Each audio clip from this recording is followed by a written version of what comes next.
Hello, good day. Welcome to Newspaper Review on Niger Watch. My name is Ima, reporting live from Lagos. How are you doing? Come on into the studio. Let's have a good conversation, guys. We have something interesting in the news today. Good morning, good afternoon, and good evening to my Niger Watch family across the globe.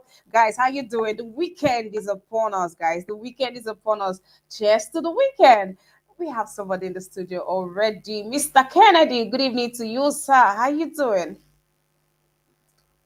Good evening, the beautiful Iman. We are happy to have you back.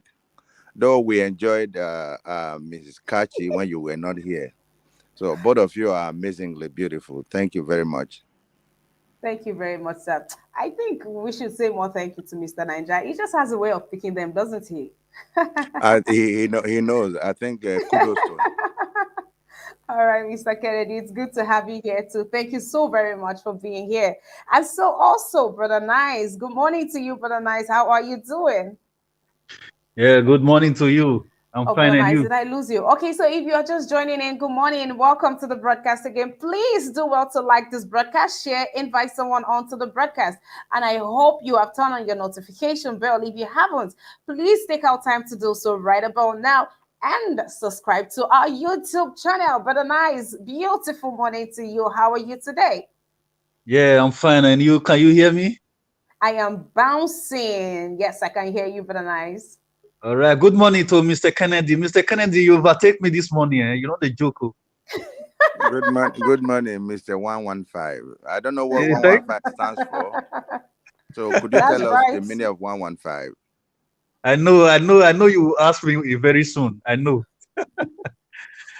Is a code of my struggle.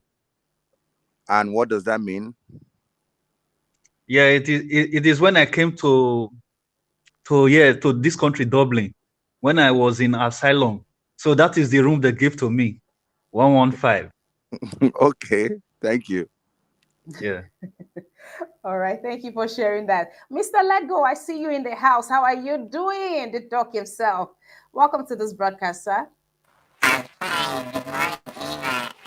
What? Mr. Lego, what's happening to your network? There's this static noise from your end. I don't know, but please, you need to fix that already because I need to hear from you today, Mr. Lego. All right, so please take out a minute to fix that and come back into the studio, please, or use another device, but just do something, Mr. Let go, please. Thank you. Hi, Johnson Emmanuel. How you doing? Beautiful morning to you. Thank you for being here. Chima Obi, yes, so God bless everyone and a happy weekend. I hope you guys do something exciting and you do something for yourself. Thank you for being here. Oziegbe, how far? How you doing? It's good to have you here. Thank you for being here. Yes, you watching me. How are you doing? Thank you for being here. Lovely to be here with you. Yes, I see you. Of course I see you, but take out time to like this broadcast. Please take out time to like, share, and invite someone onto the broadcast. Please come into the broadcast and show us some love by clicking on the dollar sign to the right in the comment section. Thank you so very much. Samuel Olaka, thank you. Welcome to the broadcast. Welcome each and every one of you to the broadcast. Thank you for being here. Thank you for yesterday. Thank you for your time every day with us on Niger Watch. We do not take your time, your presence, your donations, your submissions. We do not take all of this for granted. Thank you. And thank you also for being interested in the affairs of our beloved country. Thank you. All right, Mr. Let Go, give me a minute. I would be accepting you into the broadcast in just a minute. Thank you. All right, we'll move to the business of the day. Our first paper is the Punch. Yes, on the Punch we have Atiku PDP Dare Wike Makinde begin campaigns Wednesday. Lamido Olafeso Momodu other heavyweights back party preach peace. PDP Governors Forum to meet Ayu Atiku Okowa, says Tambuwal and Wabara. Board of Trustees meets Wike today. Rivers Governor vows to remain in PDP and fight for equity. Okay, and we the people of Nigerians are saying, go Wike, we are behind you. Rate hikes may trigger recession, World Bank warns federal government. On United Nations gathering, Buhari woos investors, says Nigeria requires 348 trillion naira. Here we have Dogara Lawal can't intimidate Tinubu on Muslim ticket. Nigeria needs help to tackle debt burden. Yes, we do. Electricity consumers pay 210 billion naira in 3 months. ASUU appeals ruling says federal government has declared war. Presidential candidates sign peace pact Thursday. Hoodlums ransack loot Ogun school, pupils sent home. Military to bombard bandits, asks residents to relocate. 245 killed in Kaduna community attacks, says Monarch. Akeredolu fumes as federal government denies Amoteco firearms license. I'll quickly move to, before we move to the next story, let's take a couple of the stories on here. When Wike, Makinde, and some other top shot that has called off and backed out of the presidential campaign. Well, what looks like, they would resort to saying to it that peace is restored or normalcy is restored within their camp, but they are damning these people and they are moving on with the other heavyweights that they have. And, they've come out to say, with or without you, we would still do this. One of the reviews that I watched, right, says, is this the 3.5 million people you want to give to us? That's talking to Wike, that's going to make us lose the election. 3.5 million is nothing compared to the other numbers that are out there. I'm like, oh, really? And Wike is, we know we can vouch for Wike not to settle for less at this point. But something is even striking, right? If there was an agreement before the primaries, right, and it was not upheld, and then came the position of the VP slot, and that was still snatched from. That agreement was still not kept. The whole of Nigeria was not even enough for these people to have their peace talk. They had to take it to London for Big Brother to settle, and even that agreement still, is not even still kept. And people are saying, what is happening in PDP? If you are not going to hold agreements between you and your fellow, I don't want to use that word that we know them as, but if you are not going to, honor the gentleman's agreement that you are having with your party men, how are we sure that you are going to do right by us, Nigerians? You don't know us, you don't deal with us directly. How are we sure that, you are going to be thoughtful or mindful of us? And a lot of people are asking questions about what PDP is doing. And well, let's see if Atiku, if the people, Dele Momodu, all of these people that he's saying that has got his back. Let's see, and let's see if they'll be able to, give them the results that they are talking about. And yes, guys, ASUU has said that federal government has declared war. Yesterday and today, we are still talking everywhere in the news. Are still talking about the ASUU. Why the federal government will force them to do that. And trust Femi Falana, who is the spokesperson, their representative. And when I watched this interview this morning, and the UTAS failed the test, and this UTAS is something that was gotten with about 30 billion naira, and it doesn't even work. And now they are coming to question the AGF, the ASF, and say, so how have you been using this method of payment if it doesn't even work? And now I think the federal government just shot themselves in the foot, because now there'll be lots of unveiling of atrocities that has been going on already. I don't know if there's anything we should look out for, because already the former accountant general of the federation is already in the net for 90+ billion naira scam or siphoning of cash. And now there is this, and when all of this unveils, we are going to know that much more than that is even missing, guys. the stories are not matching up every day. These people are breaking our hearts with the amount of money that is being moved. It's really alarming. Please, if you are just joining in, welcome to Newspaper Review on Niger Watch. Thank you for being here. Please do well to like this broadcast, share, and invite someone onto the broadcast. Thank you for being here. Give your submissions in the comment section, because I will be looking out for it. And it just concluded United Nations General Assembly, where our president went to do something that will rub other Nigerians as perceived as a shameful approach, asking for the cancellation of debt. Also went on ahead to say something unreasonable, asking for investors to come into the country, at this time. Well, while Nigerians are reacting to it, this is what the news said. The president, Major General Muhammadu Buhari, on Thursday in New York, told foreign investors that Nigeria's economy was ripe for increased investments. Overall, the Nigerian economy is ripe for increased investment, but on the contrary, private capital flows into Nigeria, consisting mainly of foreign direct investments, have slowed, and little wonder why that is happening. I mean, if the president, this is really bothersome. If the president is wondering why foreign direct investments are slowed down,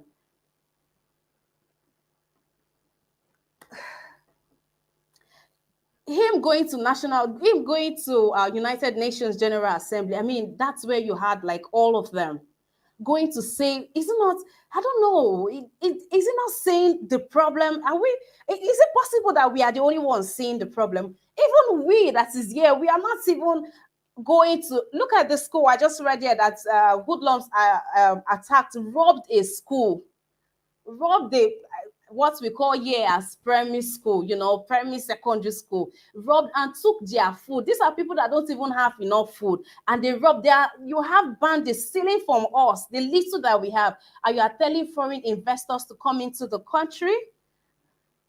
Well, that's it on Punch. Then there's this survey from the monarchs that are crying out to the government to do something about it. I say that 245 people in community attacks so far has been killed. And, there's just something about data in Nigeria that is not accurate, right? Because when you make some reports, sometimes it is not even filed.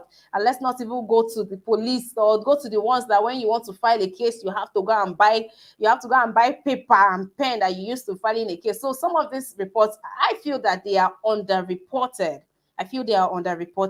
And yes, while we applaud the work that Amoteco has been doing over time, federal government has refused them firearms. And just while I thought that's the most absurd thing I would read today, military to bombard bandits, asks residents to relocate. Now, are the bandits not going to relocate with the residents? Was that even a smart move? Why are you coming to announce to them that you are coming to bombard their base? I don't understand. We really need to talk about these things. You want to bombard and you think we should be seeing it here in the press. Should we not be seeing the videos of how it happened? Then you give us intel of how these residents were secretly moved out of their places so that you can do the needful. But now we know that they are going to do something so and so time, and these people are expected, you people should leave because we want to come and destroy all the bandits here. Haba. Do these people really think that when I say that these people don't rate us, right? This is what I mean. Please, let's move on to the next paper. Our next paper is the Daily Sun. Yeah, FG to confer national honors October 1st. I hope national honors should not be like what they gave to Abba Kayari. They had better be sure of who they are giving it to. Wike to unveil preferred presidential candidate. Rivers governor rules out quitting PDP. Party leaders to hold zonal peace meetings to end crisis. Atiku still open to reconciliation. Governor Emmanuel tells ASUU others to keep their promises. NNPC US Corporation Exim Bank seal deal on gas project. Amotekun to bear arms in Ondo, Akeredolu. Can inaugurate political strategy committee ahead 2023 elections. Lai Mohammed, Atiku clash over blueprints economy. Why Nigeria is in forex crisis. Court order, FG has declared war on us, and that's ASUU. China not planning to take over Nigeria's critical assets over debt repayment, says envoy. Okay, let's start with that story. So, what Nigerians have reacted to, I haven't seen the inflow of some Chinese nationals in the country. We have the Chinese ambassador to Nigeria in the country and some other top Chinese nationals in the country. And people are asking, is this it? Are we, this one that Buhari went to ask for debt cancellation, and a couple of days later, we are seeing Chinese people in our country. Is it what we are thinking? Well, they've come out to say, no, Nigerians, this is not it. We are not here to take over. We are not taking over your country. We don't have plans to do so. We just have business in here to tend to. Nigerians are that scared, are that worried, and the president just even made it so obvious on how clueless he is going to ask for debt cancellations. Well, that is what this news is saying to Nigerians, that all is well right now. We are not here to take over any airport or one of our historic places, or to take over the nation as we now that we owe them the most money. Well, good thing that they are not here for their debt recovery just yet, because all of us that are in this country right now, we don't even know what will happen to us. And Lai Mohammed, yes, Lai Mohammed dared to accuse Atiku over blueprints economy theft. Now, Lai Mohammed is saying Atiku wants to use their blueprints. That's what he wants to use in his campaign. What is in these APC's blueprints that anybody in their right thinking sense would want to use? Why I would have wanted to take this story seriously, then again, it is coming from Lai Mohammed, so let's just move on. But if you want more on that story, you could get that on page 26 of the Daily Sun. And obviously there is no stopping the church from getting involved in politics. Khan has inaugurated political strategy committee ahead of the 2023 elections, and Akeredolu is standing his ground even when federal government has said no to allowing them, and they say, why are you allowing this other set of people carry arms and you are not allowing us? And if you ask me, I think that they should be allowed, because we are seeing the result of what they are doing. Yes, we are seeing Amotekun will even give us pictorial evidence. We see what they are doing. Unlike these other people, unlike the military will come, or Navy or NAF will come and say, we bombed 10 Boko Haram leaders, and nothing to show for it. Nothing to show for it. But Amotekun, gives us hope that, okay, yes, there are people who are truly fighting this insecurity out there. So I think I stand with them. And if there's anything we can do as a people to push and see to it that, state police is actualized, then as a people, then we should. If we have to keep talking about it, we have to keep hitting on, because it looks like it had even died down. It looks like we have allowed everything to just die down on the state police issue. I remember then we were clamoring for it, right? But all of a sudden, we just stopped talking about it. We can't sweep these things under the carpet. We have to, because insecurity is still out there. These days, every day, the military is taking out hundreds of them, and we are not saying nothing, but things are still happening out there. I believe that they are being underreported now, so they make it look like all is well. And now that school have resumed, let's see, because if the mainstream media does not carry it, social media will definitely carry it. So let's see how that goes. All right. As for the governor of Rivers State saying he's going to unveil his preferred candidate, but then again, do we even truly practice democracy in Nigeria? Because I don't think I've seen where someone in PDP is supporting somebody in APC because they feel like, okay, this man can do the job. Should they have to support one of their own, even when that person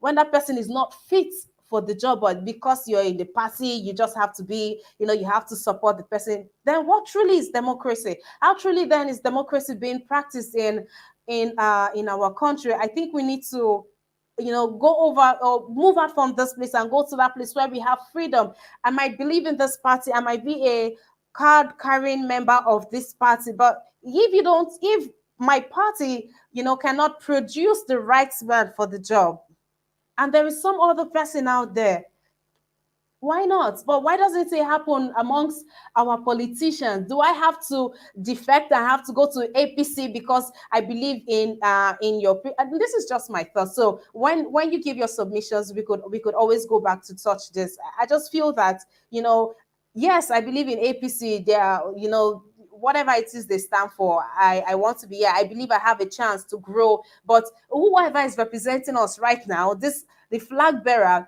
I don't think this person can do the job, but this other person from the other party can do it. Is all of this not for the sake or for the growth or for the good of the country? But here in Nigeria, they look at the good of the party.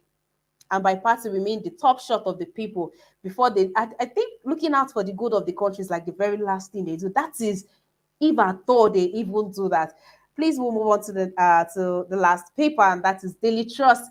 On Daily Trust, just before we touch Daily Trust, guys, if you are just joining us, welcome to the broadcast. This is newspaper review on Nigeria Watch. My name is Ima. Welcome, welcome, welcome. Please do well to like this broadcast, share, invite someone onto the broadcast. The likes are not impressive. So, guys, please do well. Your likes makes it accessible to all the people who are interested, like you and I, in the affairs of the country. So do well to like, but don't like twice. If you like twice, that'll be you on liking. So just like once and that'll be fine. But do what to share. Do what to share and invite people onto the broadcast. And also show some love by clicking on the dollar sign to the right in the comment section. Thank you very much. To those in the comment section, I see you and I'll be with you just in a minute. We'll take our last but not the least paper,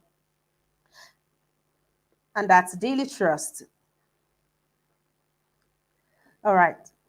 Buhari to investors, capital inflow are major challenge. Categorize our stolen crude as blood oil. Kyari. Nigeria needs help to tackle debt burden additional. Emefiele, interest rates will continue to rise. On ASUU, NCDA says PPIS, UTAS failed integrity test as reps summon SGF and AGF others. Well, everybody's answering questions this time. Governors, Board of Trustees, a fresh move to resolve PDP crisis. Police kill 16-year-old artisan, injured two others in Jos.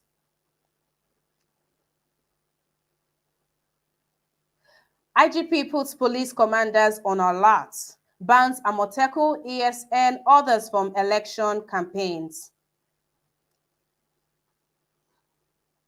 Warns politicians against violence, hate speech.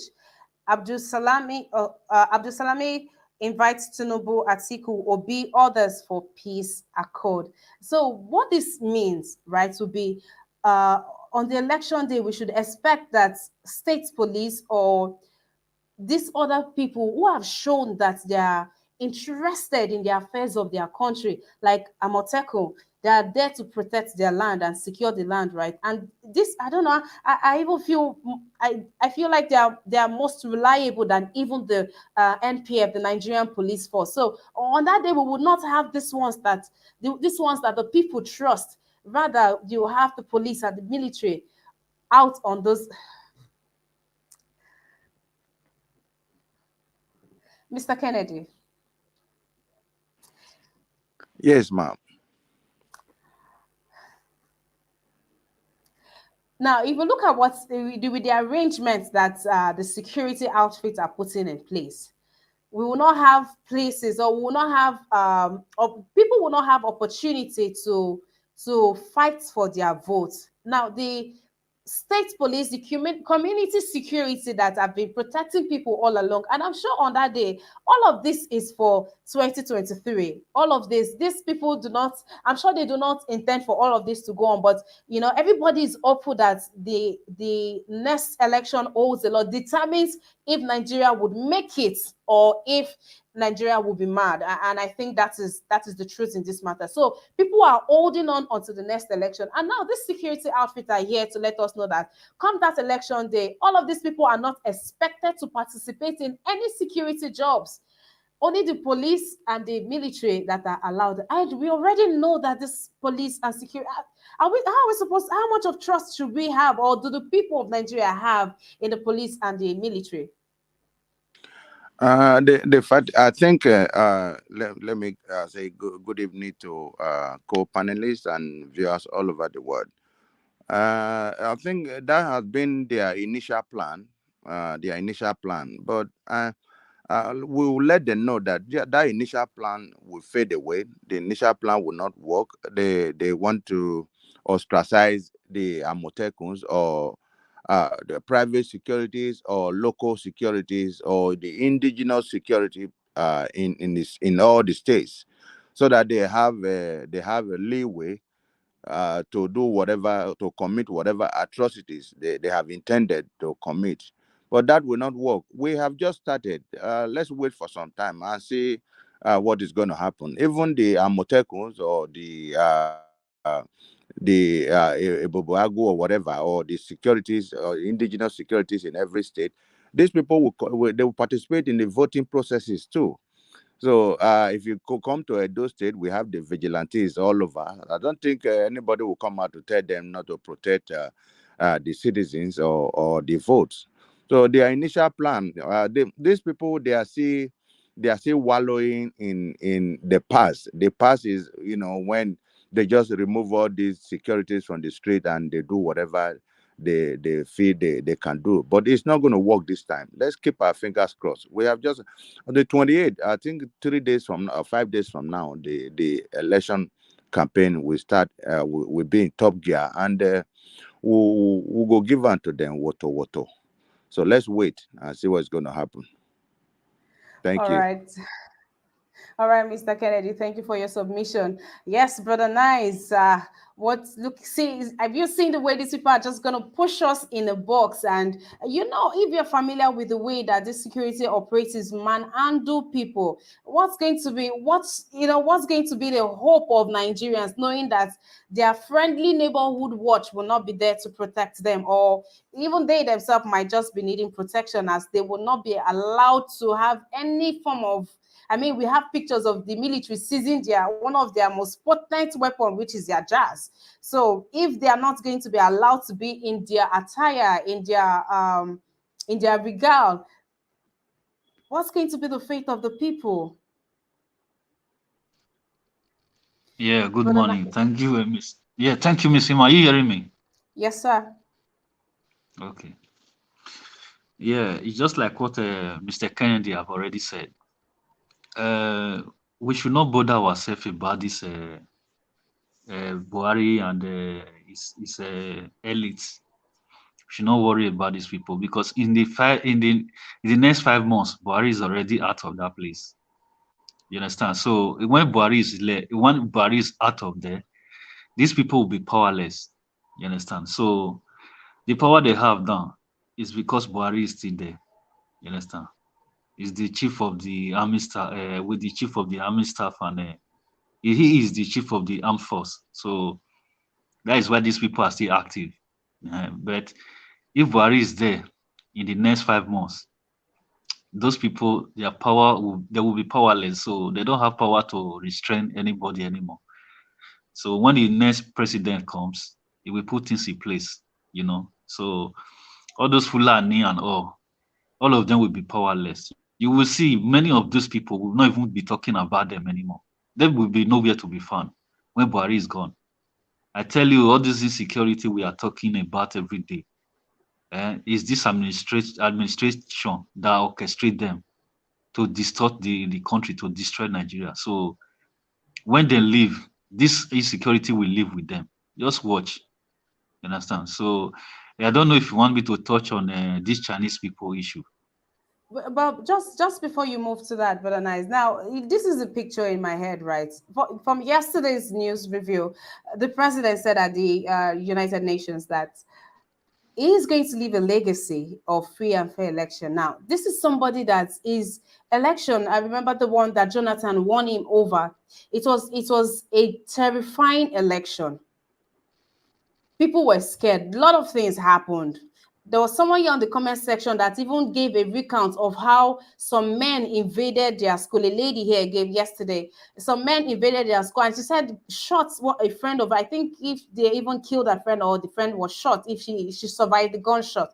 And all of that happened because Jonathan won the election against him. And now I'm not saying that he sent them, but this happened because of you. And you're the one coming to say that we are going to have a free and fair election. And now all these other community police, you are starting now to disband them, or the firearms that was even underway. Now it has been stopped. You know, with all of these things, and there's the two parties have northerners. The APC have is a strong northerner as his vice, and we know that the flag bearer of the APC is not even strong.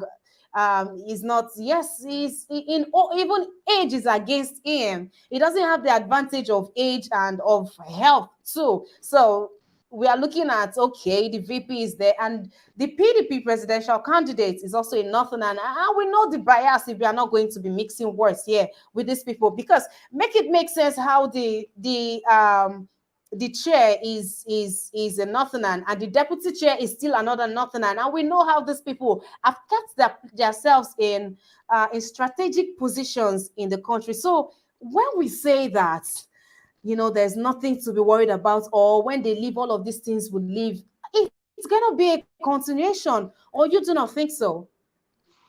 Yeah, what you said is true. That is if one of those two parties win the election. So that is the reason why we need to do everything to make sure that APC and PDP did not come back to power. Because if they come back, it's still going to be the same thing. There was nothing will change. The same insecurity will continue. So the only hope we have is a Labour Party, Peter Obi. That is the only way Nigeria will be sanitized and all this insecurity will disappear. But if APC and PDP win the next election, it's going to even escalate more than this, because the people that is coming, they still share the same idea of Islamizing Nigeria. So it's not good. What you said is true. So I totally agree with you. All right. So if you want to take any story, we'll talk about the Chinese people later. But the one that is hot right now for me is the military announcing to the terrorist group that they are coming to bombard them. I don't know if that is any form of military or security. I don't know how that is supposed to help, but what's your reaction to that? Let me ask you a question. It's like you want to go for armed robbers and you tell them that I'm coming for you. You think the armed robber will just sit down and be waiting for you to come and catch them, arrest them? So that is what our military, that is what they are doing. They themselves, they are the one that's even, they are working. That is why I'm telling you that they are working with all these terrorists, because a lot of them that share the same idea with all these terrorists, those are the ones that always sabotage the strategy of our military, of our security force. How can you come out and announce your own strategy to the people you want to go after? Why will you tell them that we are coming for you? Why? When you're supposed to take them on surprise, just strategize your this thing and go after them and get them arrested. That is how they do things. You don't share your information with people you want to go after. They don't do that. We even said before they even plan all those things, they are still the militaries, them among the militaries that even share the same idea with them. Those are the ones that even go to tell the terrorists that this is what is going to happen. That is why sometimes when the military go for their mission, they don't succeed, because there are sabotage among them. All That's right. just the truth. All right, brother Nice. Thank you. Thank you for your submission. I've spent quite a couple of time with you. Let's move on to some other person. But if you're just coming into the broadcast, hi, how you doing? Welcome. You've met us well. Do also like the broadcast, share, invite someone. Also subscribe to our YouTube channel. Guys, your submission, your comments goes a long way. So come into the comment section and say something. If you're not going to click on the link, still say something, please. Thank you very much. Mr. Larry, how are you doing? It's been a while. Welcome to the broadcast. Good morning. Pleasure to hear from you. Thanks for allowing me on. I won't take up much of your time. In regards to what you were talking about security, insecurity, and the elections, I agree with what you've said and what the last person said. Sometimes I fear that Nigerians, we have short memories, because the last presidential election that took place, the one that Buhari won, there was a lot of violence there. There was a lot of videos online from Nigerians videoing what was happening in the Southeast. I remember I did a little expose on my channel of this. I collected the videos. I remember seeing footage of ballot boxes being destroyed. People had been chased off and men came there and began to destroy the ballot boxes, and people were filming it. I remember seeing footage of polling stations where people were going to vote. They'd been chased out and they were burning down the voting stations. I've got footage where an official who was there to help set up the voting was beaten up on the highway and the men ran away. And then I remember seeing another piece of footage where people had to run because there were gunshots, and the person was crying as she was hiding, but she was still filming. And people couldn't vote because people had turned up firing shots, scaring people away. And this was the last election that Buhari won. So, you have everybody here who has fears has every right to mention this, because we don't know. All of Buhari's election has always been bloody. It has always been filled with violence. Exactly. So that person coming to talk about fear and fair, I think we should be really, really, really, really, really worried. Yeah, exactly. I agree. So, and I'm glad so far from what I've heard on the people on the panel and most of the people in the chat, they have every reason to do this because they remember these things. And you were talking about the police, but here is where it gets interesting. What does the DSS do? Because for those who don't know, the Department of State Services, Department of State Security Service, they're supposed to be dealing with this type of stuff. They're supposed to protect against terrorism, separatist agitations, and they've got their own force. They turn up there in their gear, DSS, with their guns. It's like, what exactly are they doing? Because they don't seem to have been helping problems in the Northeast. And I don't know. Do we need another state police to be looking at it? Because if you have another state police, you then ask, well, what is the DSS? What are they there for? What is their purpose? They've been there for a long time receiving money. They're supposed to be dealing with intelligence and making things safer. I think everybody has every right to be very suspicious about what's going to happen in the elections. Will they be saboteurs, agitators who are going to try and prevent people from voting? I think we have to, and what is being done here is that we are holding the leaders, the people in charge to account, because you should be providing security. You should not be withdrawing security. It goes without saying. People should feel safe when they vote. They should know that they will not be stopped from voting. And at the moment, it's very hard to trust that the authorities will provide that security, because they don't have a history over the last two elections of doing that. As you mentioned yourself, they don't have so everybody has every right to be suspicious. We can wish and hope for the best, but we have to be realistic from what we've seen. Right. So that's all I have to say. Thanks. All right, Mr. Larry, thank you. Thank you for your submission. Right. We have to be realistic. We cannot just fool Buhari. The same mouth he uses to give order to the same military that are coming to tell the whole world that they want to go and bombard her. Come on, Mr. Let Go. All right, Mr. Let Go. I hope we can take a go this time around. Yeah, thank you. Thank you, All Irma. right. Good morning, and good morning, Good morning, everyone. sir. Yeah. So from what the last speaker said, yeah, we have to tell ourselves the truth. Yesterday, I was watching the interview with Yahaya Bello, when he was saying they asking question. Tinubu appointed you as the youth leader. how are you going to mobilize Nigerian youth against a man that Nigeria accused that ordered the army to shoot the NSAS protest? So Yaya Bello was saying that him particularly warned NSAS people to move away to stop that protest, but they did not hear. And when the government cannot get it again, the government have to do something. So the government have to order the military to kill Nigerian youth. So that was his message. Then the same yesterday, I listened Dele Amedu when he was saying that yes, that APC have the power because Buhari is in power, and Buhari is also making changes in the INEC. So Buhari determines what will happen because he's the ruling party and he has power over INEC. So going to 2023 election, everybody should have concern because this government, they have military in their disposal, they have air force in their disposal, they have every equipment. When Governor Yahaya Bello won his second term, everybody in Nigeria and also in diaspora saw how Nigerian military helicopter was shooting people that was in the field to cast their votes. They used military jets to chase people away, and they voted for that man to be in power. So we should not be surprised for the same thing to happen in 2023 because they have every gadget, they have every equipment, and now look at, they have started to this armed or the vigilante group or the Amateku. What are they trying to tell Nigerians?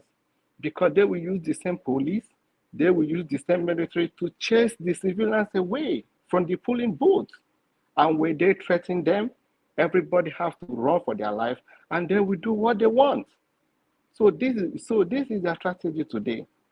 And that is why they are boasting that they're gonna win 2023 election. So Nigerians, everybody have to be concerned. It is typically hard for 2023, but we still believe that Labour Party candidates, because this is where heart of Nigerians is. Nigerians want a new face. Nigerians want a new people. Look at the other party, PDP that cannot unite their internal crisis. How are they gonna fight for Nigeria? PDP presidential candidate is an Hausa people, chairman is an Hausa people, board of trustee is there. So, and now they have shared all their strategic posts. If a PDP win this election, the same thing will start happening. They have not gotten there. Look at the way they have shared the polls. They have not gotten there. Look at the way they have shared Nigeria. So when we allow this to happen, I don't know what we expect. And we can't have another Northerner as a president. Buhari has ruled for 8 years. There is no way Nigeria should have another Muslim from Northerner to be Nigerian president. So I think if inversely things fall out of place, everybody, as I always said, everybody have to have another alternative. You have to have another alternative because Nigerians cannot bear it anymore. There will be more crisis, and that war that they don't want is gonna happen. If things move the way they are planning it, look at the cries of a Nigerians. What is Wike and his camp crying? You have the presidential ticket, you have the national chairman, you have everything. What what of other parts of the country? Are they not human beings? Are they not human beings? And upon all this cry, they don't want to hear because they have hijacked the power. So that is the cry. The same thing in APC. Look at APC today. How many posts, how many positions have they given the people of the South, the people of the Southeast, the people of the South-South? Tinubu only go Yoruba state to Northerners, Yoruba state to Northerners, Yoruba state to Northerners. He don't care about others because they know that all what they are doing is injustice. So when we allow this to happen, I think everybody here, we have to educate our people, we have to sanitize our people because they are equipping their people, whether you like it or not. These people are preparing their people ahead of 2023.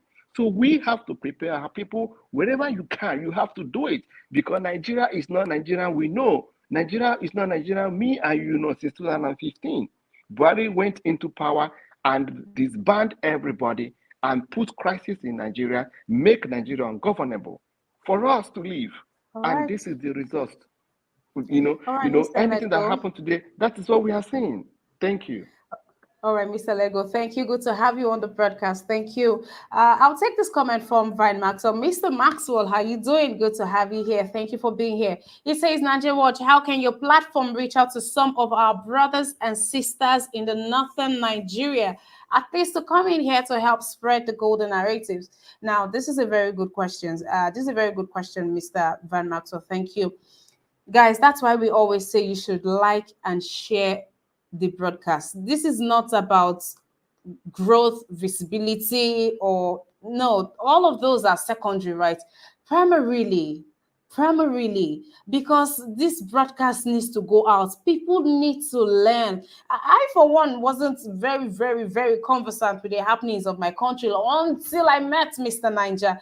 Really. And I've heard, when I hear some of you say you never used to be interested in what, or never used to be involved or even know what's happening until you stumbled on this channel. That's what happens when you come in contact with this channel. You just have this awareness and you have this light.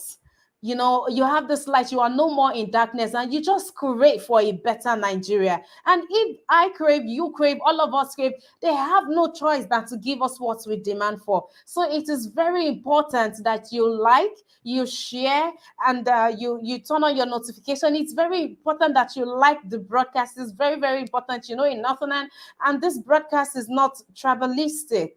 As long as you're in Nigerian, right? I mean, that's unlike the politicians, that Nigeria comes last. Over here, Nigeria comes first. We are here to promote Nigeria. We are here for the good of Nigeria.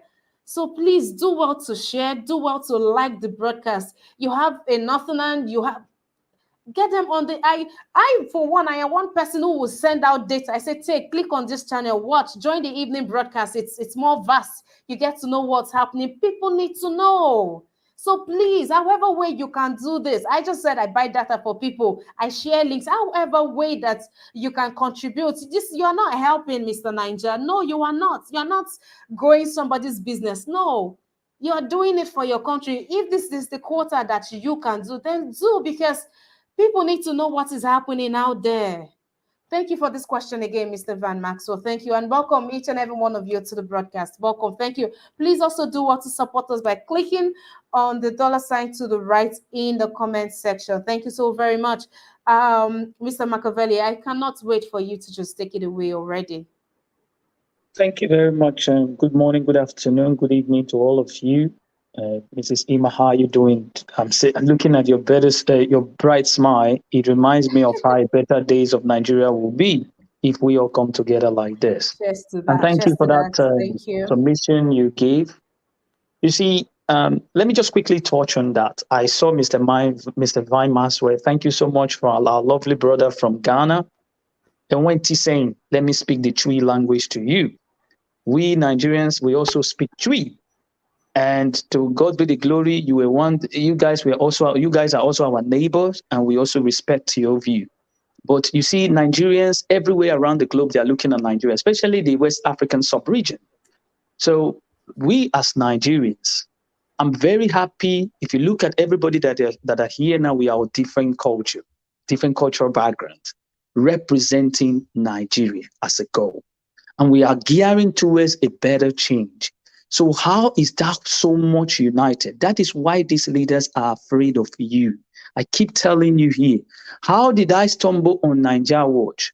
Because when you see a platform that gives you the goal, that gives you the direction, and gives you a proper structure of how you can debate, how you can argue, and also become friends to your own neighbor as well, without even hatred.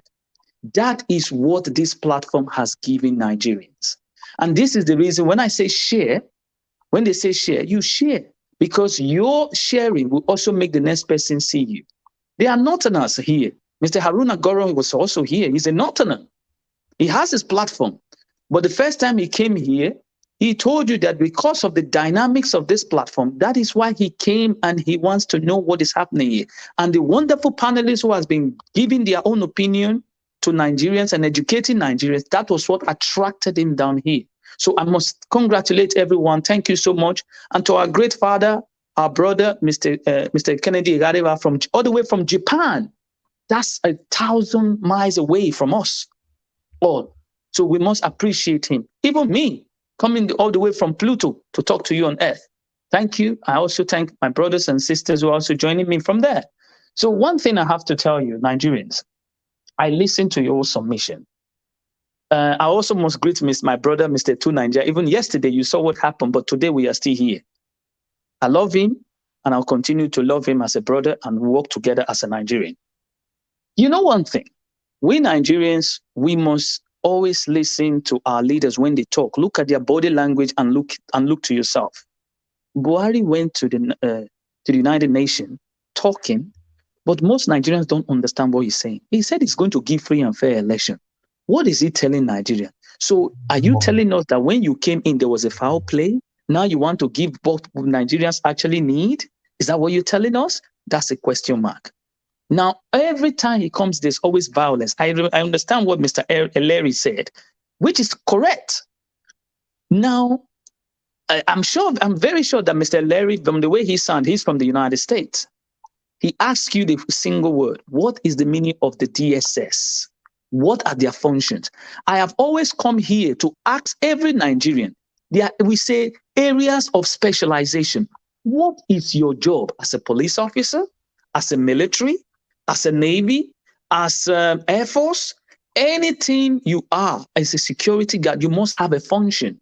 But in Nigeria, we don't really have that kind of function. And that is why our leaders have always preyed on that kind of aspect to get their power to rule.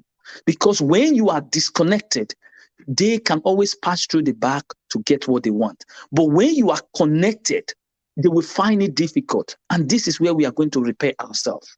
Because we are going to encourage the military, the police, because these are the people that have been used a lot. Most of us are talking here. We cannot also talk from, if we look at the other side of it, we also reason, are these people being used enough? There's no resources. You are sending me to the battleground. Nothing. Some of the soldiers are not being paid. So these angers, they are going to take it back to the citizens. So most of the things will kind of not connect well. Even the DSS don't even know their job. Some of the DSS don't even know their job. But because they pass through the back door to get into that position, they don't even know what they are doing. You will see them even moving the traffic.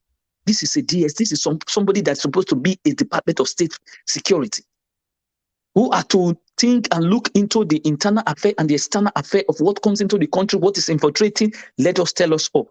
You told us yesterday that there was some group of guys who goes into the bank and hack the bank and use that and transfer the money. Now, the question is, these kind of people who are highly talented with low resources, we have power shortage in Nigeria.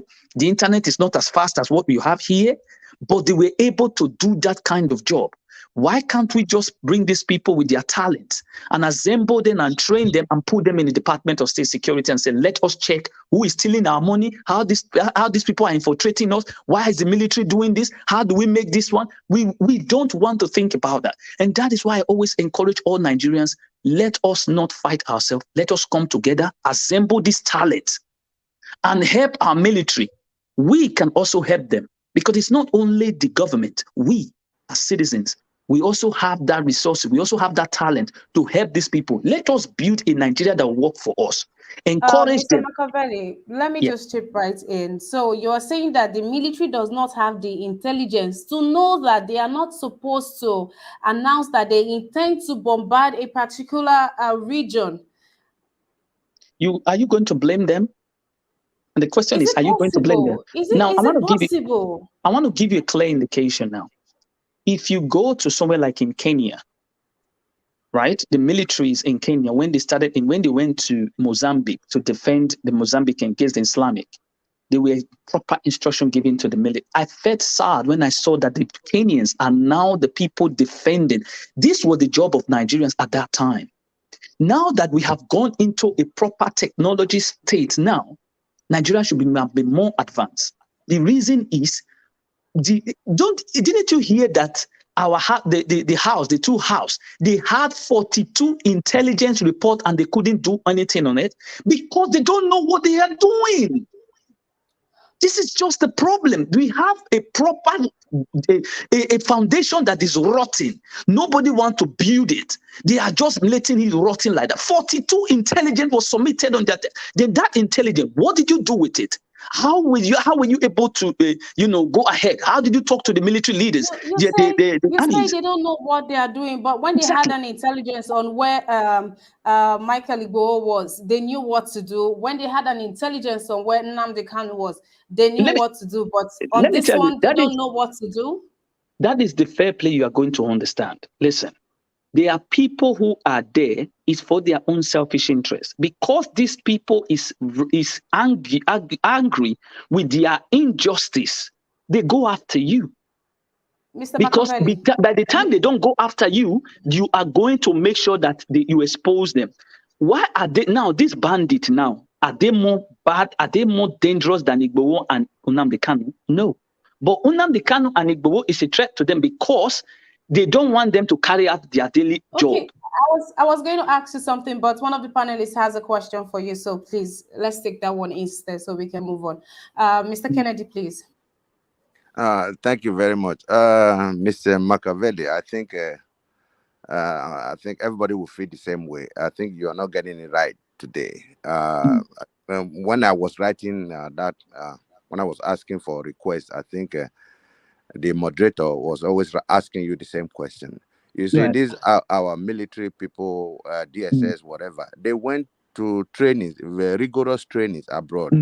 To prestigious training schools abroad, military and otherwise. They know what to do. They know what to do. They are just compromised. They take instructions from their masters. When the master said don't do it, they don't do. Not that they don't know what to do. They are intelligent people. They know what to do. Well, you think they didn't go through all these intelligent trainings? Yes, they do. But the fact is, they went through those intelligent trainings and they know what to do. You think the military that is announcing that they are coming to bombard the bandits or whatever, they don't know that that's not what they are supposed to do? Yes, they know what to do. So they are compromised. Thank you. Yes, they are. I understand. And let me answer your question. I understand what you're talking about. They went through all these things. They are all our gallant troops. When they went to Liberia, they succeed. They went to Sierra Leone, they succeed.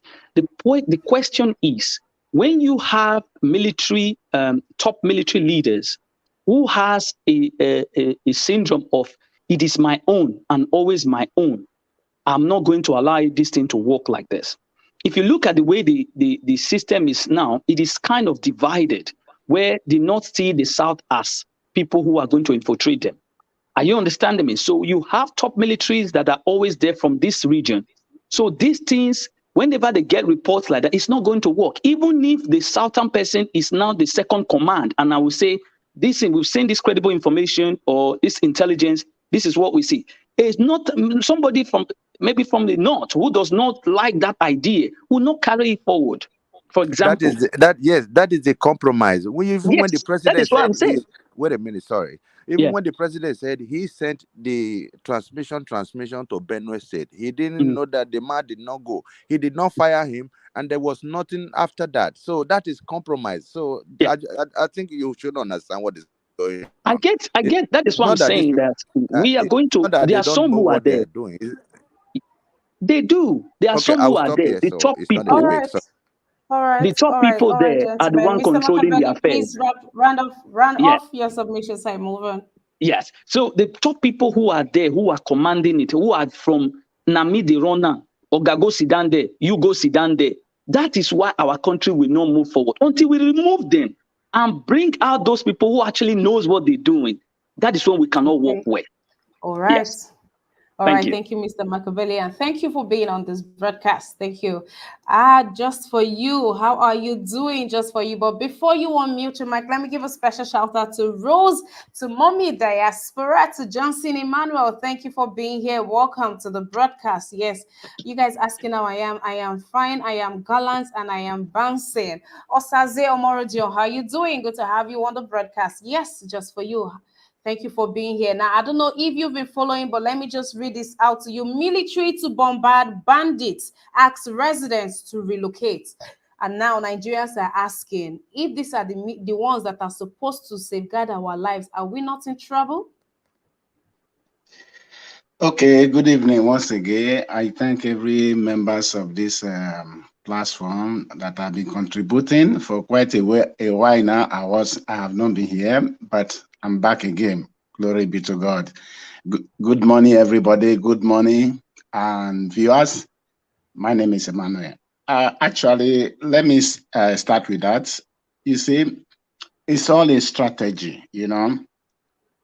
I will say the military, all of us, we know the people concerned, they have already compromised. They are part of the system. Okay. We all of us, we know all this. If Buhari really want to tackle this insecurity, it will not take them more than 3 months. We remember when he said technically Boko Haram have been defeated. You see where you have the language, body language, they say don't call them terrorists, call these people kidnappers or so on, what they call it, bandits. All of these are body language, and we're supposed to know what they are trying to say. Now you are telling people that you want to bombard them, that the people should vacate there. I want to tell you, after vacation, what will happen? They will now bring in these terrorists again, these people that they want to resettle. Because they have tried everywhere. They have tried to seize forests. They have tried to seize everywhere. Even they came up with what they call it, all this don't go the bill for you not to. There is a meter they give you before you before the sea and the rivers. We don't know what they are doing. Let me tell you, if the security want to be stopped within 3 months, I bet you it will stop. We have seen the bandits and the terrorists are saying that the people that are funding them, they are the members of these people.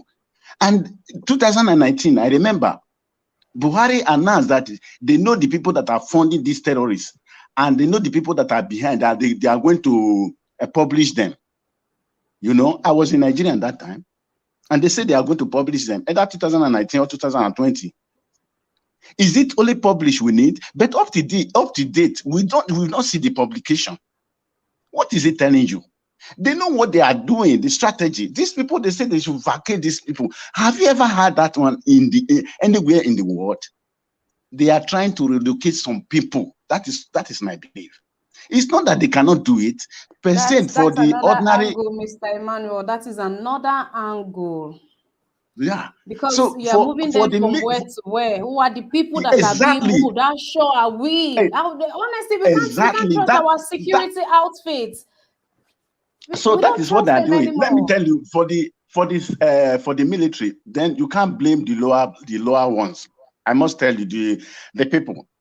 The senior ones, if you watch when Buhari came, almost they know the people they retired. Benue they were high in military before.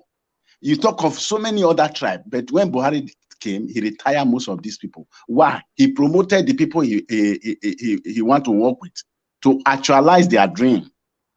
So I want to tell you one thing, that they know exactly what to do, but they are doing opposite.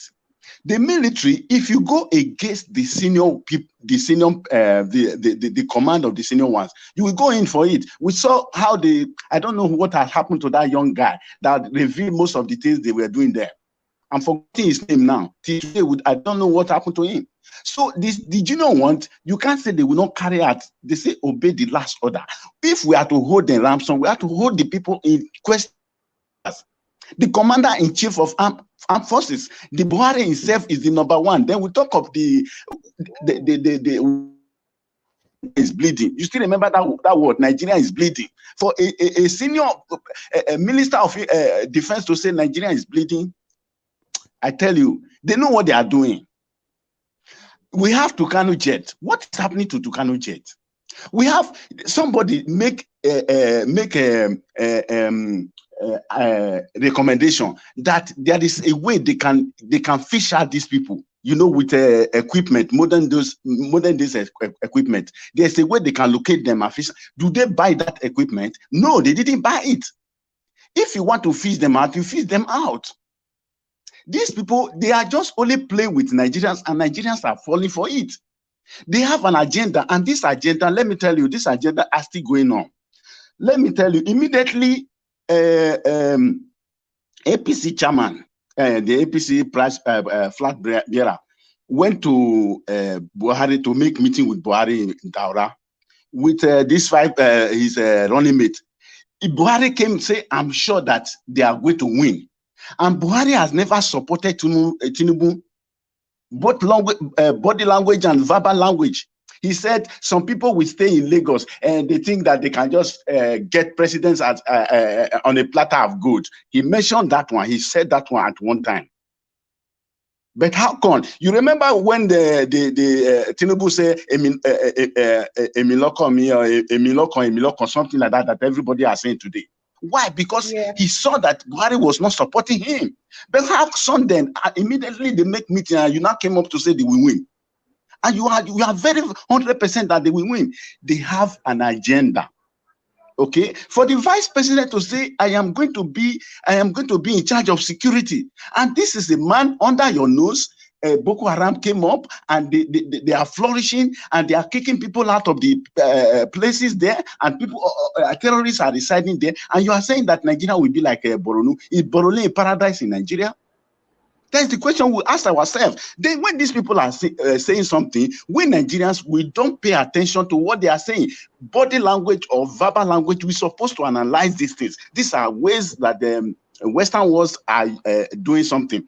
Before I will go further, let me first, so that I will not forget, let me first talk about the ringing of the election. That one is 100% sure. I raised this motion one time. Somebody was saying this modern day they can't ring election. Election it is very, very certain. For us to know the number of people who are voting for Mr. Obi, this is where the media have to come in now. Let them start to do their election now. You go to the street and begin to ask people. Somebody can even place a board there and say, okay, if you are for APC, cast your vote here. You know, that is what somebody did almost similar things last time. You will not know how many people that are voting for Mr. Obi. So I was ashamed to see Dele Momodu saying that Wike for forgiveness and 70 times 7, you are a Christian. You are not a Christian. If you are a Christian, you will not support evil. Because people that are supporting this PDP and APC, after the position they want to occupy and what comes to their pocket, you yourself in your own mind, you know that this regime or the PDP and APC, no one is qualified. And everybody, people in your own flag bearer, confirm that Peter Obi is the most qualified, but you have to deputize them. Who does that? So the problem we are having is that when people are not even after the populists, they are after what comes to their pocket. That is where we are having the problem now. Now, students are at home. You will still see a parent whose a child is at home is supporting APC. Somebody was saying yesterday that if that student should go and do DNA, whether that father is his own father. Because you can't, people are graduating and you are celebrating. People are graduating, you are celebrating. And you celebrate another man's child who is studying abroad. This is the, what they call it, a House of Representative and all these politicians. Their children are studying abroad. And they are graduating, and they are showing it off on social media. So insensitive. And you are celebrating as a father. You are celebrating him with them, and your child is at home. Go and do DNA. Whether this father is, are you my really father or are you my mother? Is it not a sad thing? All right, Mr. Emmanuel, my dear. Yeah, PDP and APC, they don't have anything other than to carry out their agenda. Their agenda is there. PDP, let me tell you one thing. See the injustice they have done to Wike. I want to tell you that that is what they are going to do to Nigerians. If there is crisis in their midst and they know how to solve it and they are not solving it, Right. if you vote PDP, you are gone because the man will bent on doing what you want to do. Okay, after you push Wike out, okay, now almost they say 13 out of 17. Mr. Emmanuel, I'm sorry, we have to move. I have other people to talk to. Other people are waiting to give their submissions. But Mr. Emmanuel, by 6 p.m. today on our debate, I ask that you be present. You have ample time. You have plenty of time to give your submissions. The debate is 6 p.m. I mean, guys, you know that we have our debate Friday, 6 p.m. 6 p.m. to as long as you want us to be here. So please, I ask that each and every one of you will be back here by 6 p.m. Nigerian time today so we can talk extensively because things are coming out. I am jotting down some of these things that we are going to be talking about. It all truly are going to be moved from this place that they are moving them. I mean, because of all of this, and is the president disguising this? Why he has got United Nations promising free and fair election? What is going to happen at the election that is already, buying his innocence so that nobody would, hold him responsible for? We have to talk about this thing. So come on in the evening. We have a lot to talk about. But thank you, Mr. Emmanuel, for also bringing up some issues, and of course to you, my big brother, Mr. Donald Ching. Thank you so very much for the super sticker. Thank you so very much. God bless you. Thank you, and I am fine. It's good to have you here. Thank you. Osarabo, thank you so very much for being here too. All right, Mr. Tunanja, thank you for being here. Good day to you. Please unmute your mic. Yeah, thank you. You can hear me? Yes, sir.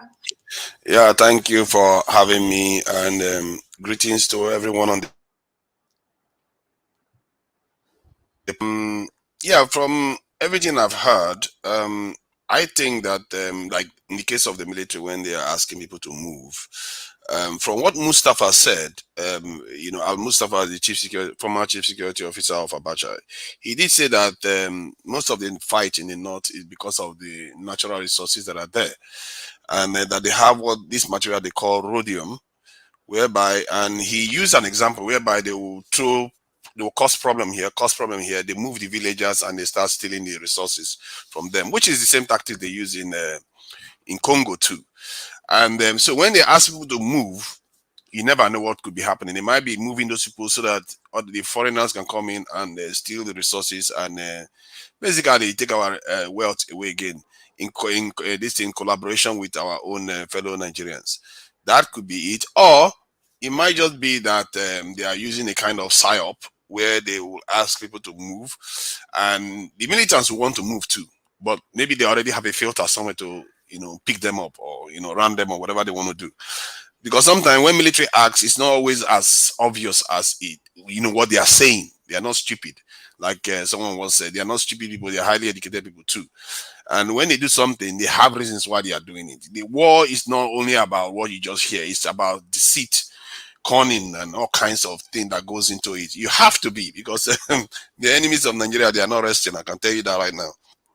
So that is the part, and this is the thing that we have to also keep in mind. We don't know. We really don't know, because except you're in the middle of these things, the result. However, will tell you what has been happening, isn't it? Because if they mean business, they really want to deal with these bandits, one way or the other, the violence should come down. We should find that there are more bandits are being arrested and killed and all the rest of it. So that is what we should be looking out for.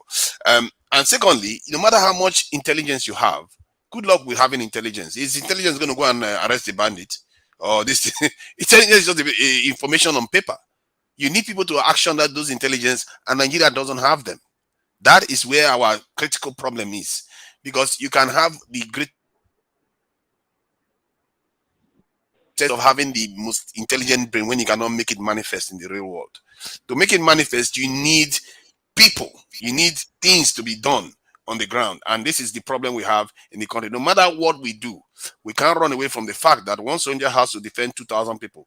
You will always have that problem until that problem is plugged. And if the father, for me, Buhari's biggest failure is the fact that he refused to address that. Not that he doesn't know, he knows. He just refuses to address that, because Peter Obi picked up on that point himself. And even this Emiloku realized that problem months ago. because even that crazy talk he talked about that about those this thing, he was addressing a critical point that he also knew that we are undermanned. But this current government for some reason chooses not to do anything, either because they already know where the problem is coming from, and they are telling them that, what, if you do this thing, it's going to affect so and so and so money we're going to give you and all the rest of it. So those are the kind of things we have to be keep in mind anyway.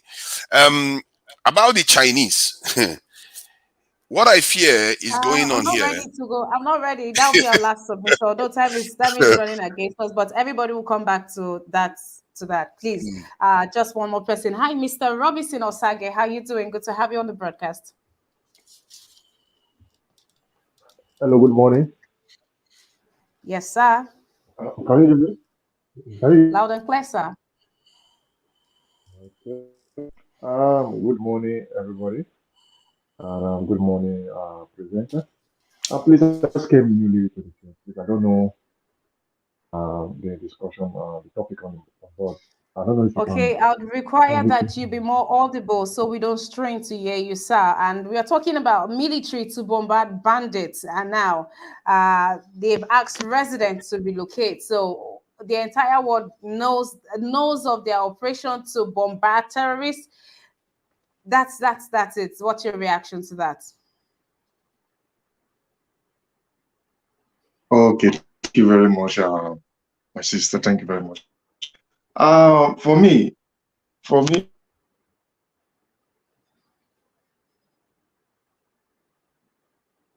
All right, Mr. Robinson, I'll come back to you. Okay, I don't know if you can hear him. Please let me know because I cannot hear him. Yeah, all right, he's gone. Yeah, thought as much.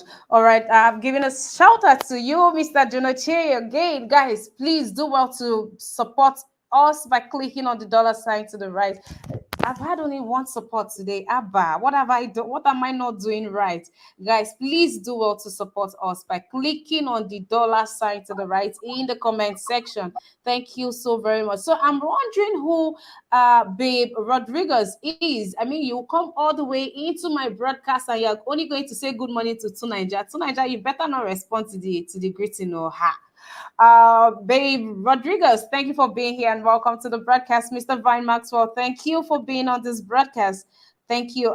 Vine Maxwell says, when you have intelligence reports, it must be proceeded by actionable. Nigeria, due to vested interest, is not acting on those intelligence reports. And that's for you, Mr. Tunanja.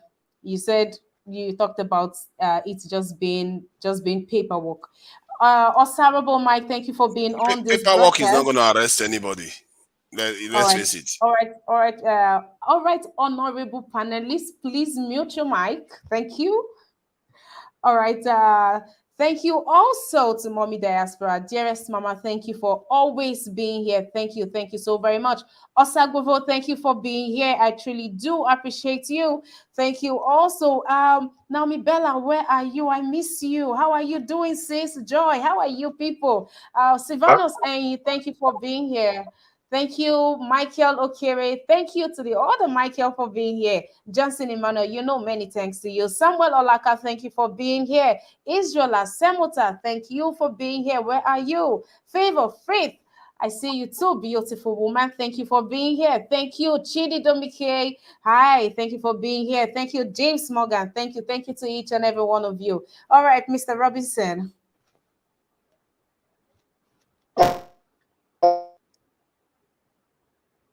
Okay, Mr. Robinson, I think we're having a bit of network problem. Give you time to fix that. I'll come back to you.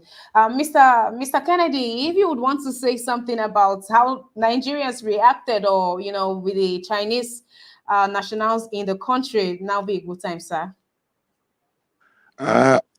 Yes, actually, I didn't see that news that the Chinese were coming into the country. Well, they're in already. They're in already. Maybe they said they are in for a different mission. They may have come for Nigeria because we have taken a lot of money from them. But but when they see the reaction of Nigeria, they know Nigerian people all over the world. They know how we behave. They know that Nigerians will not let them do what they did in, I think, in Mozambique or one of those East African, South Africa countries or whatever. So, Nigerians will not allow it. But anyway, that is what I've been saying. The president going to World Assembly to ask for cancellation of the debt, and you are still taking loans. Even the budget, 2023 budget, they are planning to take loans too, and you are asking for cancellation when you are still taking loans. Taking loans and making the facilities free. If in fact, it's very senseless the way we behave. I don't even know. Even Nigerians, the manpower in Nigeria is enough to provide whatever we want. We don't even need all these loans. And even if we have to take loans, because a lot of countries take loans too, even if we have to take loans, there has to be judicious use of those loans. We have to know why we are using them. We don't take loans to finance our campaigns, finance our salaries and whatever. So we have to take loans judiciously. But anyway, the Chinese, I think they are trying to make a U-turn. They change their mind. So, but they are still waiting. They are still waiting to see what's going to happen. So is whatever that happens, how we expect it to happen? They just come in and they just, since we are unable to pay back, and they begin to seize things. Is that what could be? Are we not supposed to pay back? Were there no agreements? There were agreements. So, and those agreements, you see that you see what the speaker, I think, no, the Senate president, he said whatever comes from the president, will just accept it. That was what he was saying. I think the next regime, we have to list the names of people that will be arrested first. These people that have put us in this debacle we have to arrest all of the Senate president, the Adesina and all the other people. They have to be arrested, like Mohammed and all these people, because they are the ones that are putting us in this mess. How can the Senate president just approve any loans that comes to his table without asking pertinent questions, without an oversight? They just approve everything, and the president takes any loan. How can you take loan and give to Mieti Allah 1 billion, 100 billion or 100 million, whatever? You don't do things like that. So it's very funny the way the government is behaving. So if the Chinese, they are just waiting in the shadow. They want to see the reactions of Nigerians. But they have taken over so many countries. They have taken over the airports of some countries. They have taken over some seaport of some countries. And even the administrative affairs, the police, I think the police affairs of one country was taken over. So, but I'm not sure they can do that to Nigeria. We will all come back home and take our country back from them. We will all come back home. I'm ready to come back. We are not going to take this. Yes. Thank you. Yes. All right, Brother Nice, please. Yeah, Mr. Kennedy, I've already said it all. Mr. Kennedy, you're too much. Do you know these Chinese people? Go to a country in Africa. The name of that country is Zambia. Just go there and see what Chinese people did in the Zambia. They took over the land of all the indigenous people. They took over their airports. They took over some of their companies. They seized them because of loan. Chinese don't play. We are saying that it cannot happen in Nigeria. Just if that man vests Xi Jinping, let them just play with the Chinese. They should not pay them back their loan. Just see what they will do to Nigeria. Many of our infrastructure, administrative, they will take over all those infrastructure. Can you fight Chinese government? Nigeria don't have any leg. Can they fight Chinese government? This Buhari is playing. Buhari is just playing with. That man is playing with fire. You want to play with this thing, communist government. If you know what is good for him, he should pay that loan before he leave office, because we don't need the Chinese people problem. Chinese people have taken over many countries in Africa. Not even in Africa. You go to Caribbean, Jamaica, where they could not pay their loan. Chinese take over their administrative infrastructure, seize their land. You people should do research and see what Chinese is doing. Chinese don't play with their money. So this Buhari, this man is a madman. That they tell me they're not the insulter. This man, they make me insultant, seriously. Thank you.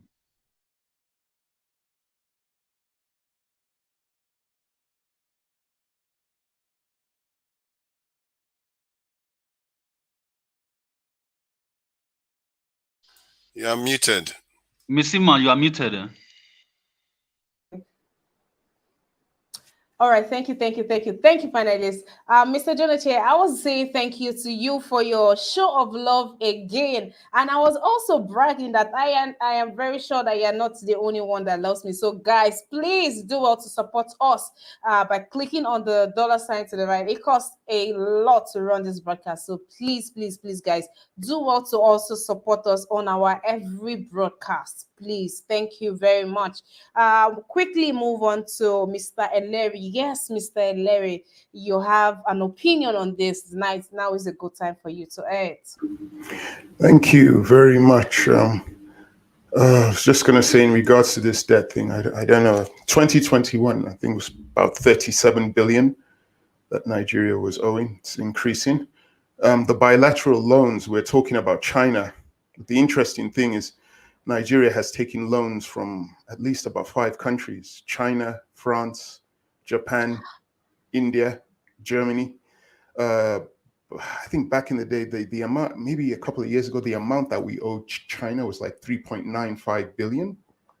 But of course, with interest rate, it increases. So that's just for China alone, you know. So, and the thing is, when we take out loans, we have to sign agreements on how the loans will be paid back. So it's a contract. So they then give you the loan. But of course, if you fall back on paying the loan, they will do what they need to do within the contract, which you signed and agreed. So people have every right to be worried about how Nigeria intends to pay the loans. Just out of curiosity, are Nigerians privy to this document? Do we have access to, these informations? Is there a site or something that we can go check out the agreement that was entered when the loan would expire? What would happen? All of these details, is it out there for Nigerians? I don't know. I would like to think there was. I've been trying to find information on like the IMF loan that we took back in 2020 when Zainab Ahmed, the finance minister, borrowed 3.4 billion. And I haven't been able to find the exact stipulation in the contract. But I know they gave basics like within 5 years, it was supposed to be paid, but Nigeria wouldn't have to start paying within like the first 3 years. There would be a moratorium, they said. So I think it's after the first 2 or after 3 years, then Nigeria would then be expected to pay that particular loan. But as to the penalties for not paying that loan, I haven't been able to find out the exact thing yet. So I don't know. I'm not going to say it doesn't exist. I'm just going to be truthful. I haven't been able to find it. I've been looking, but I can't find it. But it's going to be a big problem for us. Like I said earlier, we don't just owe China. There are 5 countries that I know of that we've taken loans from that we haven't paid back yet. So everyone has every right to be very, worried because the economy is not being managed properly. And I think a couple of days ago, you brought up the knowledge on this channel that interest rates were going up in Nigeria. Costs were going up there, and this is going to affect costs. So obviously Buhari is having a hard time. Take us into recession. Exactly. So because of that, that's going to make it even harder for us to pay off these loans. So only God knows what the penalties are going to be from these countries. So that's all I have to say. All right, Mr. Larry, thank you for enlightening us even further on that. Thank you very much.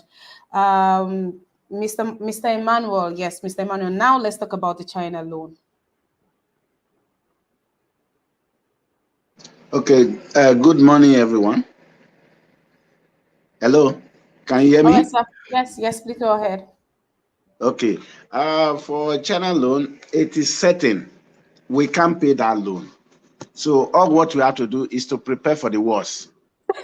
The only way we can pay that loan is when we vote in competent government like Peter Obi. He knows what to do. But if PDP come, APC come, it's going to be the worst. Nigerians should prepare for the worst. So I am of the opinion that we should start campaigning now anyhow we had to do it because fraud is going to come in this election. If you watch the way Chinese are doing their own things, okay, they give her this loan on based on their own condition. They don't ask for your condition. At the time, I think somebody was challenging Buhari that Buhari signed something he did not understand. So we don't know the implication of that signature or what the something behind it. So definitely Nigeria is already on the verge of losing its power to China. If you watch most of the things that are going on now, most of the businesses like this, what they call it, where they mine gold, and I can show you a video where they kill somebody there because of Chinese, and Chinese took over. So they know what they are doing. So this loan, if you still ask China will still give loan because they know what they are targeting. For Nigeria to pay that loan is very, very difficult. I don't see it. But let's hope that Obi will come in. But I know if Obi will come in, I know something will be done. God bless you. All right, thank you for that, Mr. Emmanuel. Mr. Tunaija, please. Yes, I think there is different angles to this from what I can see anyway. The Chinese, after obviously when they give us money, they are not the money is actual money that they worked for, and they give it to us, and we somehow expect it to be for free. And secondly, the Chinese people, this thing in terms of the continent, it's about 12% of the debt of the continent, which means 88% of the debt of this continent is owned to this IMF, World Bank, and many of the Western countries. We all like to pretend as if they are not doing more damage. And there is something going on. I actually saw it in the program that the Americans made. It's called the Condor. I think it's the first season, the ending episode. Their whole focus was the counterintelligence against the Chinese in Africa, because they realize that the backup of the economy is Africa. Africa is a country that they've been milking, the continent they've been milking dry. Where do you think all our wealth is going to in this country? You think it's China? It's the Western countries. We are busy worrying about the hyena standing behind the lion that is ripping us apart every day. The real problem we are facing is that we are not looking at the beast in the face and dealing with the problem we are facing. All our money is in Western banks, not Chinese banks. Where do you see your leaders traveling to? Do you see them traveling to China every other day? They are traveling to Western countries. That's where most of the debt is. And some of all these conversations we have, like making China look like the boogeyman. How many people have China invaded? How many countries have China taken over? All this stuff we talk about, airports taking over, is false. They've not taken over anything. Check it yourself. Actually check the information. When people say stuff, what tends to happen is that this is what they call that counterintelligence that the Americans are doing and the Western world is doing. They release information that is not necessarily true. Maybe it's something that is about to happen because of the state of the debt. They just make it look like the Chinese are taking over something. They're not actually taking over anything. They did the same thing with Kenya, that they were about to take over Kenya's airport or seaport or something, or train. No, they didn't take it over. And to be fair, if you sign a deal with any bank or house, anything happens, Western principle states that you have to take over the property. You have to take over the property, and the condition that the Chinese even give is not necessarily taking over the property. They will take the property, run it. When they get their money back, they give you back your property. This again. So some of all these things we talk, we don't necessarily know the details, and we have to be careful. We really have to be careful here. This is 12% debt versus 80-something% debt that we owe to the other parts of the world. So that's my take on that. Listen, there was another point I wanted to make. Sorry. So you are justifying. So you are justifying the loan that the government is taking without this thing. They are not doing anything with it. Just justifying it. That the government. Make no mistake. I'm not justifying that we should be borrowing money at all. We don't need anybody. Because the way you are talking about it, so is I'm like just you saying, are I'm just the government addressing. See, to take loan. That's the way you are talking with passion. Talking with passion. I'm with it like addressing. Can you let me But answer it then? please allow him give his submission. I'm not saying the government. We don't need to borrow money from anybody. We have our own people with money. We don't need anybody to solve our problems. We have our own people all around the world to solve this problem. Our problem is that we are not looking into ourselves. Look at now. This is one of the reasons why I double down. Please let him meet himself. looking into ourselves. I have a question for him. Can I he have a mute question himself, for him. please? Okay, gentlemen, please, if you have a question, you want to say something, just look to the right, use the private chat, then ask, just say hi, and drop. I would give you time to speak. Please, nobody should interrupt anyone, please. Okay. Thank you. Please put So your mic on mute, Mr. Emmanuel. Thank you. So we don't need anybody in this world. This is one of the reasons why I'm even more in support of a southern president in Nigeria right now, a southern president that is Christian. Because what I find that has been happening in Nigeria is that when a Muslim is in office, they don't understand the resources we have all around the world. Because they look at the West and they don't like the West because their eyes is in Mecca and the Middle East. When the West is full of billions, that's hundreds of millions of these Africans, including the diaspora, and only the American one has $1 trillion. And these are our people that have our blood. We don't engage them because these northerners don't care about them because they see them as Christians and people with Western lifestyle. So let's stay away from them. That is the problem. We don't need to borrow money from anybody. How much does Nigeria owe? How much does Nigeria? I mean, if 30 billion this year that they borrowed also. Americans alone, the black Americans alone, specifically alone, have $1 trillion buying power. See, why are we begging anybody money? Not to mention Nigerians that are overseas. If we call on Nigerians overseas alone, we tap into them. We don't need money from anybody. If Nigerians organize themselves and contribute to the state, we don't need money from anybody. If I tell you the amount it will take to pay off that $30 billion or even let's say $90 billion, within 3 to 4 years, Nigerians can pay it off like that. Easy. Because we spend more money going to watch movies than what we want to spend to pay off our debt. Our problem is that our leaders are sellouts. They just want to be throwing the line of these foreign powers so that they can steal our resources. The real money that they are stealing from us, we don't even know about it. It's our actual natural resources. That's what they are stealing. And using it to create something, then we buy those things back from them again. So I will stop there because I know I've gone on for a bit. Yeah, Mr. Tunaija, Mr. Emmanuel, you have a minute for your question. Okay, the question I wanted to ask him is that you mentioned one thing. The one thing you don't know is that you said if they don't pay, the country will go bankrupt.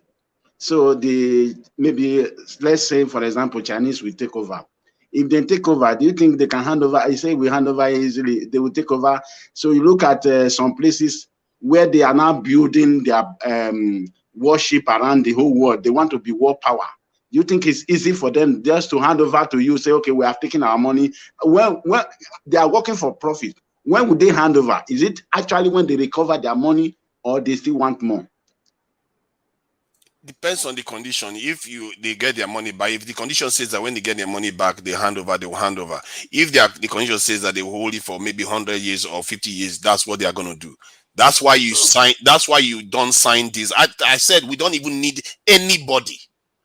We as a people don't need anybody. We don't need to beg anybody money.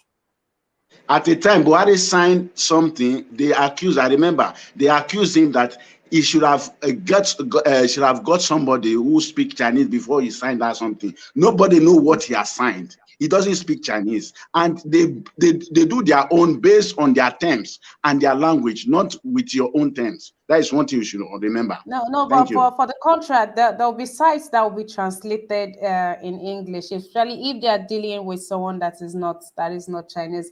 And I don't think that the president will take a contract written in Chinese and it will not be intercom or no. Let's try to give him small credit. It can't be that bad with this with Mr. Buhari. Thank you, please. I'd like to move on to some. Sorry, Ima. Yes, I just wanted to quickly say something. I think it might have been reiterated by Tunaija, I don't know, but I think it's important for everybody to know that China is not the only country that we owe money. There are other countries we owe money who are in the West. So France is one of them. Germany is another one. So it's not just a Chinese issue with debt. And that's from the Debt Management Office on the Nigerian Debt Management Office's website. That's what they're saying. So That's all I have to All say. right. Yeah, we know that. That's why he didn't go to China to ask for debt cancellation. He stood at the United Nations. All right, Mr. Kennedy, your question, please. Mr. Tunaja, there's a question for you. Okay. Thank you very much. Before I ask him that question, I would like to clarify some issues that Buhari signed a document that he did not understand. So there are interns in the embassy. I've worked with the embassy when I was Nigeria Union president here. There are people at the embassy that study the particular language of that country Language. that assist the ambassador. And the ambassador is there to assist the president if the president is going to sign any document in a particular country. In Japan, here we have Nigerians who work with the embassy who are very fluent, even more fluent than we do, who are very fluent in Japanese language. Though they work with the embassy, so everything is there at the embassy. So the Buhari will never sign the document he does not understand. Maybe they just want to hoodwink us.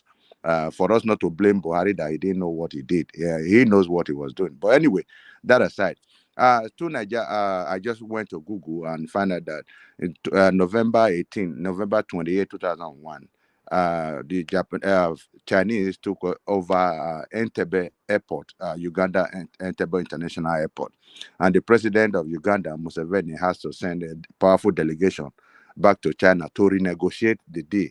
So you have to know that most of these countries have been taken over by China. So I know you are very intelligent. You should go back there and Google how many facilities have been taken over by Chinese government. Thank you very much. So you see what I mean? You said they took it over, but they renegotiated the deal. In other words, they didn't take it over. We have to know what actually happened, not what we think happened. That is not what I said. I said they took it over. Go to Google, please. Okay, And maybe I will confirm it. Yeah. So you are telling me All right. it's a straight question. He didn't. I don't know. He couldn't answer because I want to confirm it now. If that's what he's saying. Yeah, No, Mr. Tunaja, as you are checking about that's Uganda, still check about Zambia too. Check about Zambia too. What they did in Zambia. I've checked the Zambia one. That one too is false, fake news, as they call it. That is fake news, and I'm going to confirm this in Tebe one, whether they've actually taken it to. So just let everybody carry on. When I find the information, I'll let Emma know. Yes, hopefully we'll talk about this much later on today, guys. Thank you so much for being here. Thank you for your submissions. The comment section is lit. I can't even give acknowledgement because I might just be talking to the same set of people back to back. Thank you so very much. And you watching, hi, how you doing? Thank you so very much. We have over 100. And come on, the likes, guys. Come on. Please do well to like the broadcast. And also, today is a fine day to support us by clicking on the $ to the right in the comment section. But a big shout out to each and every one of you and even myself. Today has been very engaging. Today has been filled with, we've learned a thing or two, and we've been shocked too by what, the ones that are supposed to be the intelligence of the country, what they are doing and how they are going about it. It's been a roller coaster of news here today. But thank you to each and every one of you, to my amazing panelists. Thank you so much for being here. Thank you for being with me Monday all through the week. Thank you. Now, if you're joining us for the first time, please do well to know that our newspaper review is Monday through to Saturday, 10 a.m. Nigerian time. And we have the chat. The chat is twice a week, Mondays and Wednesdays. And we have discussions Monday to Thursday. We have the debate every Friday by 6 p.m. Nigerian time. You guys know that debate is hot. You know the debate is hot. Guys, you know we run premium content here, right? You know we have premium lineups here. So do well to turn on your notification bell so for every time Nigeria Watch goes live, you would be notified. Yes, please do so and subscribe to our YouTube channel. Yes, and this is an appeal. Endeavor to support us on our every broadcast. It's truly costs a lot, and this is a platform that is being run by one person, not by government, nobody but you and I is bankrolling this. So support us, please support us. Thank you so very much. Thank you very much. Mr. Kennedy, we have come to the close of today's broadcast. Just before we round off, this is where you gave your last submission to Nigerians. And let this be Yes. in preparation for the coming election, please. Okay. Thank you very much. My last submission is I want to ask Nigerians, fellow Nigerians, to be steadfast. We have been persevering. We have been enduring. So we have barely 8 months, 7 to 8 months to go.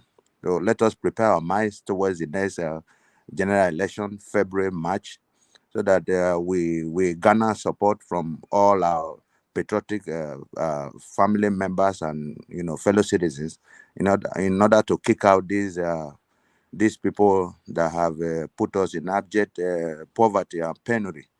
So we in living in diaspora, we should summon courage and send little money to our family so that we are able to galvanize them financially, so that other people will not induce them with their filthy money, their dirty money they are going to take to them. If you are able to send money to your family, I don't think they would like to get involved with other people's money. So please, I'm pleading with people in diaspora.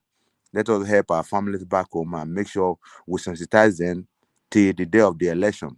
We have to guide them towards the election. They go to on the election day and vote for somebody of our choice. We are not going to hide it. Peter Obi is our choice. You can vote for any other person in any other party, House of Assembly, whatever. But for the presidency, Peter Obi is the man we want for that position. Thank you very much. Update. Let me just update on this airport listing. It says immediately after the details emerged and the daily monitor report was published, the Ugandan and That one Chinese don't pass government. now. Hold on, no, Must you because win? we can't That just one say don't stuff pass. and no, it's not about winning. It's about quality information. This is important. So the Ugandan and the Chinese government denied it on the 9th of December. The link you provided me, that information was on the 28th of November. Sometimes people put out false information and people just believe it. This is what I'm talking about. Thank you. Thank you. All right, Yes. Mr. Tunaija, thank you. Oh, very nice, please. Yeah, thank you so very much. Mr. Tunaja, either you like it or not, all of us must go to ASUU Rock 2023. We will go and celebrate in ASUU Rock. All those those your federal government or Buhari, we must chase them away. We must vote them out come 2023. You and me, we will go and celebrate in ASUU Rock to Niger. This one, you are siding them with passion. I I will know be you love them happy so for you much. to chase them away. Is he man that is supporting Buhari just now? Saying I Buhari know is you. not, cannot be that I stupid. know. I know you have it. I know you have your. I know these two Niger. Now me too will not be. It will not be throw away. You know, say I talk her before. You'll be wahala for our neck. So let us work together and make Nigeria great again, Nigerians. Thank you. All right, thank you for that. Thank you so very much for that. Mr. Emmanuel.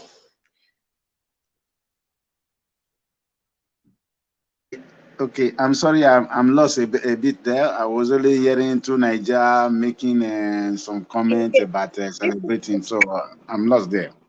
This is the part of the show. This is the end of the show. And you give a 1 minute submission where you encourage Nigerians. And now we are talking about the forthcoming election. So, what do you have to say to Nigerians regarding the forthcoming election? For me, all hope is not lost, but we don't have to pray and expect God to do the magic. God has done his own part. The rest part is left for us as human beings, as Nigerians, to do. And that is for us to go out there and cast our votes and make sure that our vote is counted. We cannot lose the hope at this point because a savior has sent to us. A savior once sent to us a person of Nnamdi Kanu and Igboho, but those ones then they are being incapacitated by the federal government. Now another savior is back again to tell us what to do to take us to the promised land. So if you feel that your vote cannot count and you will not vote, expect the worst to come. So the best bet is for us to vote for Peter Obi. Is our man. God bless you all.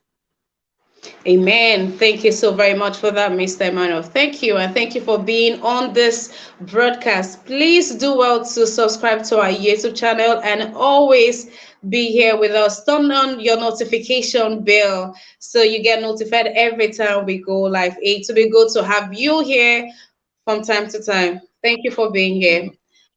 Thank Mr. you Larry. too. All right. Mr. Larry, your submission, please.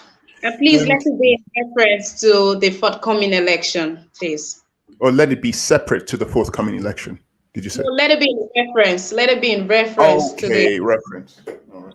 I understand. Oh, yes. In regards to the election, I can only hope that Nigerians will be able to vote and there'll be security there so they won't be bullied, molested, or shot at when they vote. And I hope there won't be any violence in Nigeria because the last time that there was violence. And in regards to whoever wins the election, whether it's Peter Obi or whoever, I mean, if there's a God, I only hope that God helps that man in trying to deal with the debt problem. Because as I went down the rabbit hole of investigating the debt, it's not just countries Nigeria owes, they're financial institutions as well, development funds. But I don't want to bore anyone with the details of that. So there's a lot of people that Nigeria owes. So I only hope for the best, but realistically, I'm scared for the future. So that's to say. Okay, all right. Thank you. Thank you for your submission. Thank you for being here today. Mr. Tunanjad, your submission, please. Thank you. And you know, yesterday I said that Nigeria is spectacularly the most inefficiently run country. But that also means that there's an opportunity. There's only up, you know, isn't it? So efficiency can improve. There's a lot of prospects for growth. Like I said, we don't need anybody. We don't need to borrow money from anybody. We have everything we need. We have our families all over the world, and we are not tapping into it. This is why I'm a little bit this thing against this people that have this in Islamic world mindset, because that is not where our people are. Our people are in the West, Muslim and Christian nations, and people like Buhari will not relate to those people. 100%, he will not. He will never reach out to them. But someone like Peter Obi will. He's actually talked about it. He talked about Nigerians returning back. But if he extends that further, we have even a larger family out there. And they are looking out for us. They are waiting for Nigerians. So we don't need anybody. If we really wake up to our strengths, if we know all the these assets and powers that we have all around us, if we tap into each other, we don't need anybody to heal our countries. You'll be surprised how quickly these things happen. We just have to realize that we have the capacity to do these things ourselves. Thank you. All right. Thank you so very much for that, Mr. Tunaija. Guys, you have heard it all from my panelists. Thank you. Thank you to my panelists. Thank you to my amazing panelists for today. We've had quite the time on the broadcast. I mean, it has also been an extensive one. Please, guys, let's not get used to this, though. But thank you. Thank you to those in the comments section. Mr. Junoche, thank you for your donations today. And thank you for being, I'm delighted to see you here. Thank you so very much for being here. And Mario Gino, thank you. Yes, I was looking for you on this comment yesterday. Yes. So, I mean, all of this would happen. Guys, let's just make it the evening during the debate and have more extensive time to talk about all of these things and more. Thank you for being here. Thank you to each and every one of you. So, Babe and Rodriguez and Tunaija, can the both of you just take this your love somewhere else because it is entering my eyes? Yes, I said it. Thank you very much. Thank you to each and every one of you, my amazing Niger Watch family. I wish you a happy weekend. Jose, you are still saying you will not give my boo-boo your money. Boo-boo is please give Boo-boo your money. Your Boo-boo needs money. All right, guys, thank you so very much. Do not forget to join us tonight, 6 p.m. Nigerian time. But guys, subscribe to our YouTube channel. Yes, subscribe to our YouTube channel and also turn on your notification bell. It is very, very important. I see each and every one of you. I see each and every one of you. Thank you so very much. Have an amazing time. I know you've had an amazing time. I'll see you tomorrow for a newspaper review by 10 a.m. Until then, you stay well. You have an amazing week. Give someone a reason to smile today. Make someone happy. Do something that will make someone, trust me, you'll feel good yourself. So be kind out there. Be the sunshine for someone. Be the light for someone out there. Please, please. And let's show love. Please represent the country well. Please. Thank you. Thank you. I love you guys. Bye for now.